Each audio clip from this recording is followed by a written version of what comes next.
come for the titular red-headed warrior woman, although Arnold's bigger on the poster. Stay for the Icthyan killing machine. This is 1985's Red Sonja, a film that is very much of its times, by which I mean the 1980s and the Hyborian Age. And while less successful than the two Hyborian-set cinematic adventures that preceded it, Red Sonja does do some interesting things with folklore and mythology, and as we'll see, with names. One important character isn't named at all, while another is given a name different from the one you might expect. As a kid, I always thought this was It's not Conan. Although according to the internet, it still might be. I'm I.E. Neverday. Let's take a look.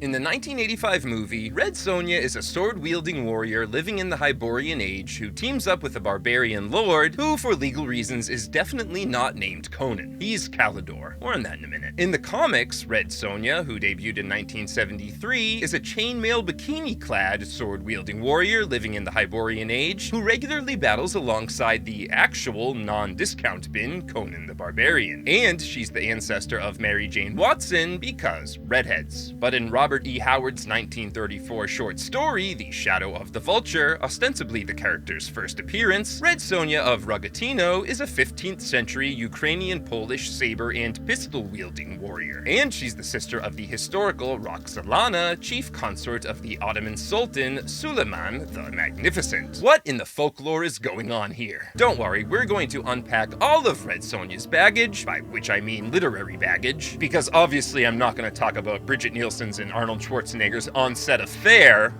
And at the end of this video, I will be grading Red Sonja on its folklorical accuracy. FYI, I gave Conan the Barbarian an A and Conan the Destroyer a B+. But first things first, despite the movie's title, Arnold gets top billing, like Jack Nicholson in 1989's Batman. But unlike Jack, Arnold was none too happy about his status in the film. See, Dino De Laurentiis, who had produced the first two Conan films, wanted to make a third, and Arnold was contractually obligated to be in it. There was just one little problem. De Laurentiis lost the rights to the character. But rather than absolve his star actor of his obligation to the trilogy, De Laurentiis had an idea. An awful idea. It was a wonderful, awful idea. He brought back Conan the Destroyer director Richard Fleischer and had screenwriters Clive Exton and George MacDonald Fraser pen a Hyborian-set Conan spin-off that didn't include any characters named Conan, but which absolutely featured a character, Calidore, who bears more than a striking resemblance to him. Now, as many people have pointed out, there is a precedent for Conan having an alias. In Howard's 1934 story, Queen of the Black Coast, Conan famously earns the name Amra the Lion while working as a pirate in the crew of Belit, the Pirate Queen. And the thinking here is that while Conan is off on business trips, like at the beginning of Red Sonja while he's going to watch some priestesses destroy a talisman, he uses a traveling name. In this case, Lord Calidore, which could make sense narratively. It was established early in Conan the Destroyer that Conan's reputation had spread, and surely he became even more famous after saving the kingdom of Shadizar, so he realized that for his own safety, he needed to start keeping a lower profile. As for the alias itself, Calidore is named for Sir Calidore, Knight of Courtesy. He's the protagonist of Book 6 of Edmund Spenser's epic poem, The Faerie Queene. Published in 1596, the legend of Sir Calidore sees the titular knight intervene in all sorts of situations, including a lover's quarrel, performing random acts of chivalry before eventually falling in love himself. He also defeats a monster, the Blatant Beast, which represents malice and slander, but notably, Sir Calidore doesn't actually kill the monster. But enough about Calidore.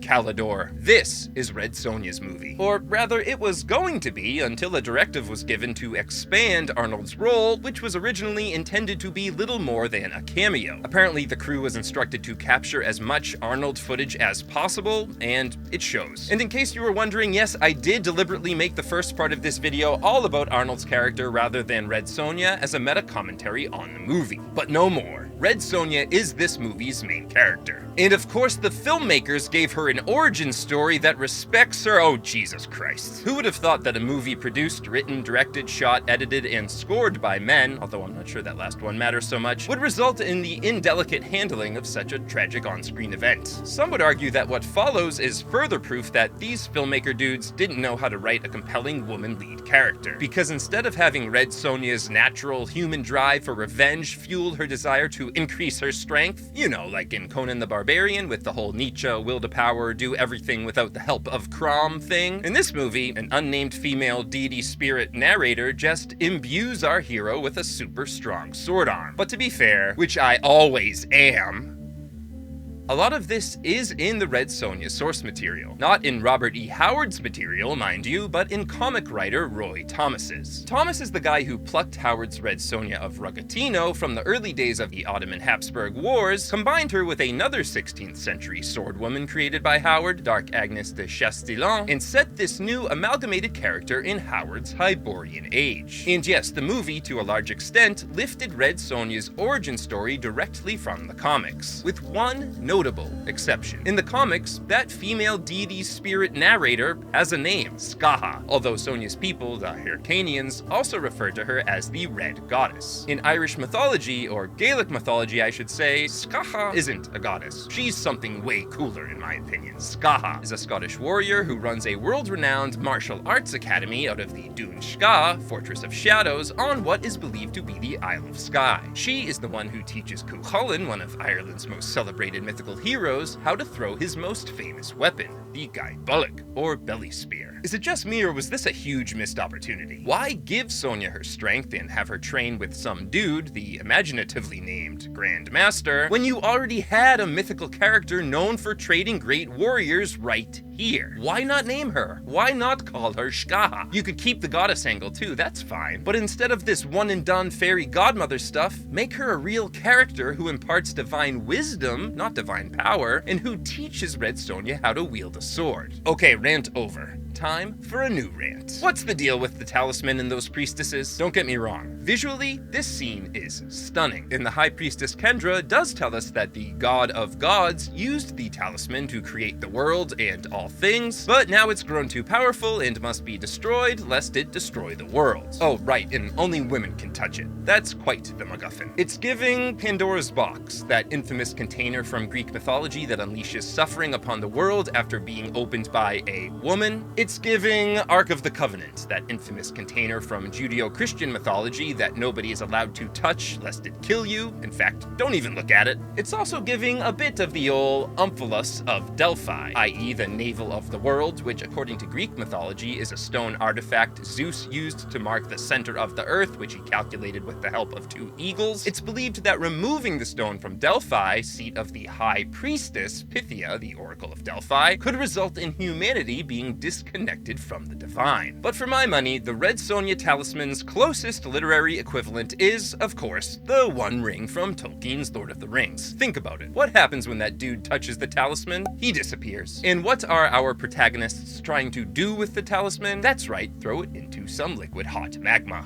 If this connection alone doesn't convince you that the filmmakers had Tolkien on the brain when making Red Sonja, consider Exhibit B, Queen Gendren's giant pet spider. This has got to be a reference to that monstrous arachnid from Lord of the Rings, Shelob, whom Gollum refers to as her ladyship. As for Queen Gendren herself, does she look familiar? That's Sandal Bergman, who played Valeria in 1982's Conan the Barbarian. Her character here doesn't have any direct links to folklore or mythology as far as I can tell, but her sacred item stealing and dark wizard employing made me think of Queen Medb. In Irish mythology, Medb infamously initiates the events of the Táin Bó or Cattle Raid of Cooley, by commanding an army of Connacht men to steal a really special bull from an Ulsterman. Medb also seeks the guidance of a druid who can see the future, and he gives her a window into what she'll be up against. Spoiler alert, it's Cuchulainn. Meanwhile, in the movie, Queen Gendren uses her wizard's window to view her opponents in real time. No, it's not a perfect parallel. And while Medb is a Gaelic Celtic name, Gendren sounds more Germanic to my ears. Speaking of which, the name Gendren isn't too far off from Grendel, one of the three antagonists of the Old English Beowulf saga. The other two antagonists being a dragon, whom Beowulf fights in the dragon's seaside lair. and Grendel's mother, who is a merwith, or water woman. Not a mermaid per se, but a humanoid water monster type creature. And this is interesting because while researching which figures Queen Gedren might be based on, I came across Lamia from Greek mythology. Lamia is a Libyan queen who has an affair with Zeus, a fact Hera is none too happy about. So she kills or otherwise gets rid of all of Queen Lamia's children. As a result of her grief, the queen's face becomes disfigured. And to quote Robert Graves' 1955 The Greek Myths, Lamia took her revenge by destroying the children of others, and behaved so cruelly that her face turned into a nightmarish mask. End quote. Oh, right, and Lamia's bottom half can transform into a snake, or serpent, or whatever the heck this is. But most compelling of all is the detail that Zeus, who apparently feels bad about the whole situation to some small extent, gives Lamia the power to remove her eyeballs. What a guy. Now, I'm not saying the filmmakers took Lamia and split her into two characters to create Queen Gedren in the Icthyan killing machine, the latter of which gets its eyes poked out, but I'm also not saying that. There is of course that detail that the Icthyan killing machine, that water-dwelling, dragon-like, some might say sea serpent-like monster, is covered in metal scales or plating. The most likely reason for this is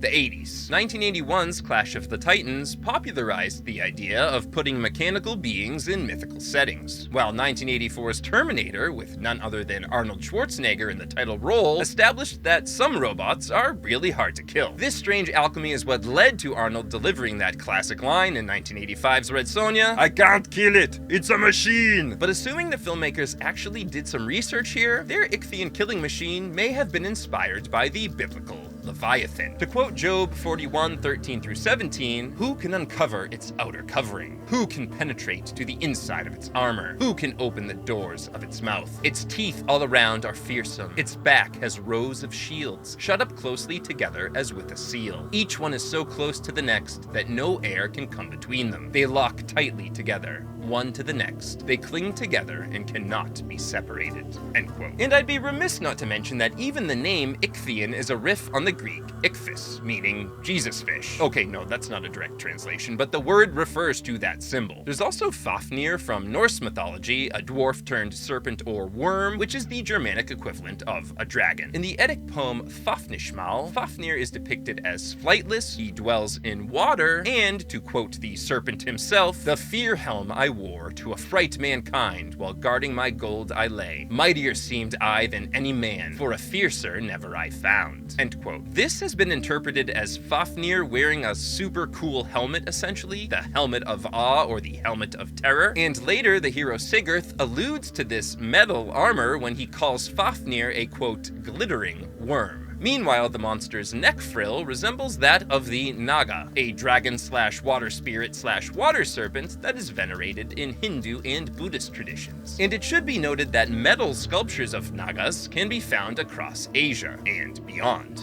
The last character who requires a little folkloric spotlight here is that gatekeeper, Lord Brytag, who demands a tender tribute from Red Sonja. So she kills him. The reason I draw your attention to this insignificant side villain is because I think the filmmakers lifted him and his detestable tollbooth scheme from the aforementioned legend of Sir Calidor, i.e. the 6th book of Edmund Spenser's The Faerie Queene. Let me set the scene. News has reached the ears of the courteous Sir Calidor that people are having a hard time passing through the noblewoman Brianna's castle gate. The problem? Her seneschal, basically the dude who runs the castle, is making women cut off their hair and surrender it to him before they're allowed to pass. Men have to give up their beards. That's not cool. And if you're still equivocating, this dude's name is Maleffort. He's evil down to his etymology. No, it's not the same tribute that Brytag demands. The filmmakers have made it worse as a callback, I guess?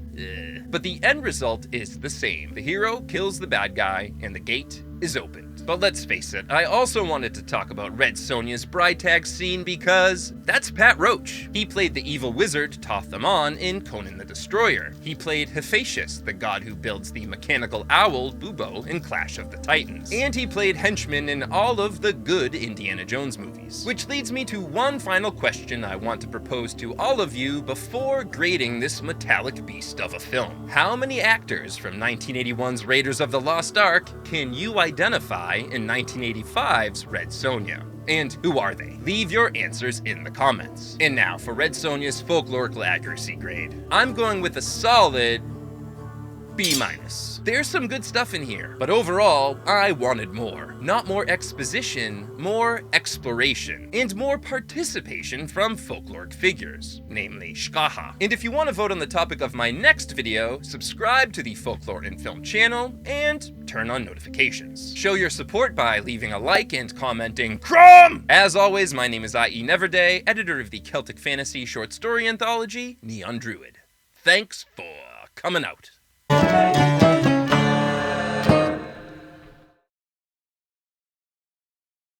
Thanks for coming out. Boop, boop, boop, boop, boopity boop.